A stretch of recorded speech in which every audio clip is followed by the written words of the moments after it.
Hello नमस्कार दोस्तों, तो आप देख रहे हैं जियो न्यूज़। तो वक्त हो गया है सुबह सुबह की बड़ी खबरों को जानने का। तो उससे पहले यदि आप हमारे चैनल पर नए हैं तो चैनल को सब्सक्राइब कर लें ताकि इसी तरह की देश दुनिया की आप सारी खबरों से रह सके अपडेट। तो खबरों को शुरू करने से पहले पेश है आपके लिए आज का सवाल। क्या आप जानते हैं विधानसभा में सदस्यों की अधिकतम संख्या कितनी हो सकती है? आप इस सवाल का जवाब कमेंट में लिख दीजिए। तो चलिए जानते हैं आज सुबह सुबह की बड़ी खबरें। सरकार का बड़ा फैसला, कोल इंडिया समेत इन कंपनियों में बेचेगी अपनी हिस्सेदारी, तैयार की लिस्ट। जी हां, भारत सरकार कोल इंडिया, हिंदुस्तान जिंक और राष्ट्रीय केमिकल्स एंड फर्टिलाइजर्स में 5 से 10% हिस्सेदारी बेचने की योजना बना रही है। ब्लूमबर्ग ने सूत्रों के हवाले से इसकी जानकारी दी है। सूत्रों के मुताबिक शेयर बाजार में उछाल और वित्तीय वर्ष की अंतिम तिमाही में रेवेन्यू बढ़ाने के लिए कोल इंडिया और हिंदुस्तान जिंक समेत सरकारी कंपनियों में छोटी हिस्सेदारी बेचने की योजना बना रहा है। सरकार मार्च 2023 तक 3 बड़ी सरकारी कंपनियों में अपने शेयर बेचेगी। इन कंपनियों का OFS यानी ऑफर फॉर सेल लाने की तैयारी कर रही है। सरकार ने इस साल सरकारी कंपनियों के विनिवेश से 65,000 करोड़ रुपए जुटाने का लक्ष्य रखा था। अभी इसमें से कुल 24,000 करोड़ रुपए तक जुटाया जा चुका है। बाकी इन 3-4 कंपनियों के ऑफर फॉर सेल से 16,000 से लेकर 20,000 करोड़ रुपए तक पैसा जुटाया जाएगा।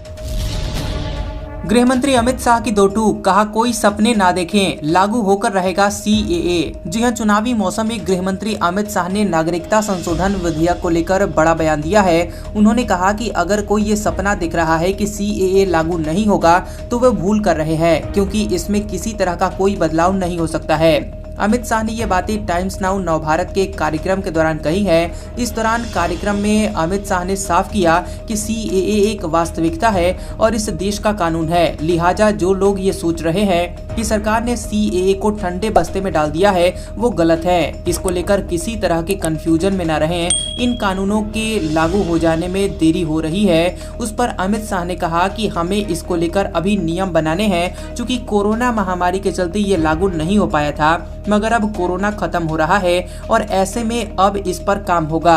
हालांकि ये पहली बार नहीं है जब अमित शाह ने CAA को लेकर इस तरह का बयान दिया है। इससे पहले भी वो कई दफा इसका जिक्र कर चुके हैं, लेकिन चुनावी मौसम में उनके बयान से CAA को लेकर एक बार फिर से बहस शुरू हो सकती है।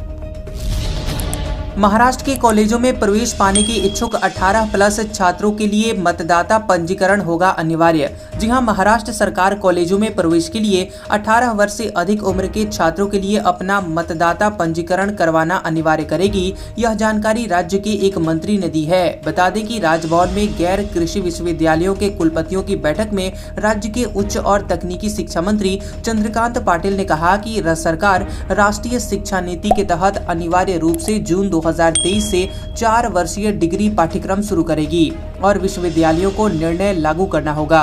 उन्होंने कहा कि विश्वविद्यालयों के पास कोई विकल्प नहीं है, क्योंकि उन्हें NEP के तहत अनिवार्य रूप से जून से 4 वर्षीय डिग्री पाठ्यक्रम को लागू करना होगा। उन्होंने चेतावनी दी कि ऐसा करने में विफल रहने वालों के खिलाफ कार्रवाई की जाएगी। पाटिल ने कहा कि NEP के कार्यान्वयन पर कुलपतियों की चिंताओं को दूर करने के लिए सरकार जल्द ही सेवानिवृत्त कुलपतियों की एक समिति का गठन करेगी। विश्वविद्यालयों और कॉलेजों के छात्रों द्वारा मतदाता पंजीकरण के निराशाजनक प्रतिशत पर ध्यान देते हुए उन्होंने कहा कि सरकार कॉलेजों में प्रवेश पाने के लिए छात्रों को अपना मतदाता पंजीकरण अनिवार्य करने के लिए एक प्रस्ताव जारी करेगी। पाटिल ने कहा कि उच्च शिक्षा प्रणाली में 50 लाख छात्रों के नामांकन को प्राप्त करने के लक्ष्य के मुकाबले महाराष्ट्र में केवल 32 लाख छात्रों का नामांकन हुआ है। देर रात तक जागने से बच्चों के दिमाग के विकास में होती है देरी, स्टडी में आया सामने। जी हां, आजकल टीनेजर्स में देर रात तक जागने की आदत देखी जा सकती है, जिसकी वजह से दिमाग के विकास पर असर पड़ता है। एक नई स्टडी के अनुसार जो देर रात तक जागते हैं उनमें व्यवहार संबंधी समस्याओं का खतरा बढ़ जाता है और जैसे जैसे वे बड़े होते जाते हैं उनके मस्तिष्क के विकास में देरी होने लगती है। ये study the journal of child psychology and psychiatry में पब्लिश हुई थी, जहां पर रिसर्चर्स ने पाया कि देर रात तक सोने और मस्तिष्क में व्हाइट मैटर के विकास के बीच एक गंभीर संबंध है। यह स्टडी 12 से 19 साल के 209 बच्चों पर की गई थी। इस स्टडी के रिजल्ट में सामने आया कि 17 से 19 साल के बच्चे ज्यादातर देर रात तक जागते रहते हैं। स्टडी के अनुसार जो बच्चे रात में बहुत देर से सोने जाते हैं उनकी नींद पूरी नहीं होती और उनमें जल्दी सोने वाले बच्चों की तुलना में भावात्मक और व्यवहार संबंधी समस्याओं का खतरा अधिक होता है। अमिताभ बच्चन का नाम, फोटो और आवाज बिना अनुमति इस्तेमाल नहीं होंगे, कोर्ट का आदेश। जी हां, मेगा स्टार अमिताभ बच्चन अपने नाम, फोटो और आवाज आदि के इस्तेमाल को लेकर बेहद ही चिंतित है। इसको लेकर उन्होंने दिल्ली हाईकोर्ट का रुख किया है। उन्होंने अपने व्यक्तित्व से जुड़ी हुई चीजों के इस्तेमाल के खिलाफ मुकदमा दायर किया है। कोर्ट ने तमाम दलीलों को सुनने के बाद अमिताभ बच्चन को राहत देते हुए उनके पक्ष में फैसला सुना दिया है। अब अभिनेता की अनुमति के बिना उनसे जुड़े हुई चीजों का उपयोग नहीं किया जा सकता। एएनआई के मुताबिक जस्टिस नवीन चावला की अदालत में इस मामले की सुनवाई हुई। अमिताभ की तरफ से वकील हरीश साल्वे ने कोर्ट में पक्ष रखा था। उन्होंने बताया कि उनके मुवक्किल के व्यक्तित्व अधिकारों का हनन हो रहा है। दरअसल अमिताभ चाहते हैं कि उनकी आवाज, नाम और पर्सनालिटी का इस्तेमाल किसी भी विज्ञापन में उनकी अनुमति के बिना ना हो। इस संबंध में कोर्ट ने एक अंतरिम निषेधाज्ञा भी पारित कर दिया है। मामले की सुनवाई करते हुए जस्टिस नवीन ने कहा कि अमिताभ एक प्रसिद्ध व्यक्तित्व हैं। विभिन्न विज्ञापनों में उनकी आवाज और उनके नाम का इस्तेमाल किया जाता है, लेकिन अब अमिताभ की अनुमति या प्राधिकरण के बिना कोई भी व्यक्ति अपने प्रोडक्ट और सेवाओं को बढ़ावा देने के लिए उनकी सेलिब्रिटी स्टेटस का उपयोग नहीं कर सकता है। दिसंबर में 13 दिन बैंक रहेंगे बंद, देख लीजिए छुट्टियों की पूरी लिस्ट। जी हां, अगर आपका बैंक से जुड़ा हुआ कोई काम रुका हुआ है तो उसे फटाफट निपटा लें। ऐसा इसलिए क्योंकि अगले महीने यानी कि दिसंबर में 13 दिन बैंक बंद रहने वाले हैं। इस हिसाब से अपने काम का शेड्यूल आप अभी से बदल दें। हालांकि इस दौरान बैंकों के काम ऑनलाइन जारी रहेंगे। इंटरनेट बैंकिंग और यूपीआई से होने वाला काम आसानी से निपटाया जा सकता है। दिसंबर में पड़ने वाली इन 13 दिनों की छुट्टियों में 4 रविवार, शनिवार और कई क्षेत्रीय छुट्टियां भी शामिल हैं। अब आपको बताते हैं कि किन दिनों बैंक बंद रहेंगे। 3 दिसंबर शनिवार को सेंट जेवियर फीस्ट गोवा में बैंक बंद रहेगा। 4 दिसंबर को, 13 दिसंबर को, 11 दिसंबर को, 12 दिसंबर, 18 दिसंबर, 19 दिसंबर, 24 दिसंबर, 25 दिसंबर, 26 दिसंबर, 29 दिसंबर, 30 और 31 दिसंबर को बैंक बंद रहेंगे।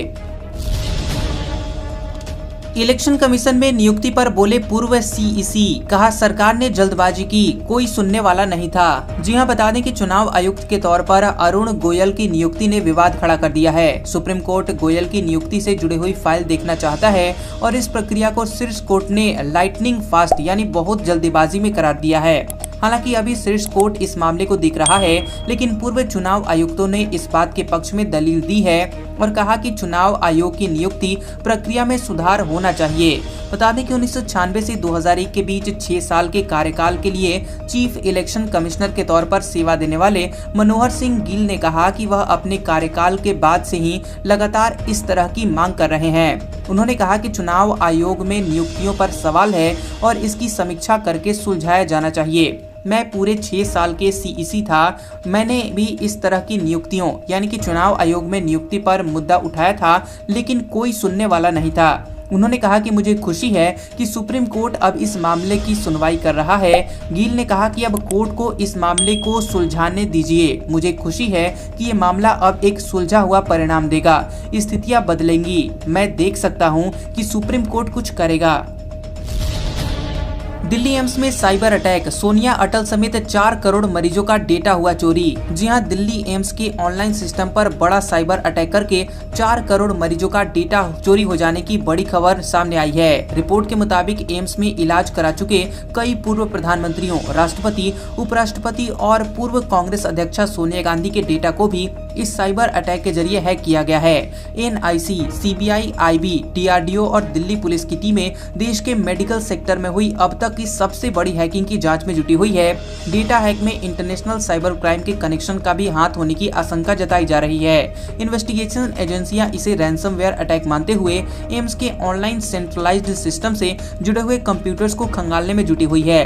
इसके साथ ही Indian computer emergency response team भी जांच कर रही है। साइबर एक्सपर्ट्स और सॉफ्टवेयर इंजीनियर डेटा हैक के सोर्स और रिसीवर की भी तलाश कर रही है। दिल्ली पुलिस ने इसे साइबर टेरर का मामला बताते हुए अज्ञात लोगों के खिलाफ एफआईआर भी दर्ज कर ली है। इसी कड़ी में एम्स के 2 सिस्टम एनालिस्ट को भी सस्पेंड किया गया है।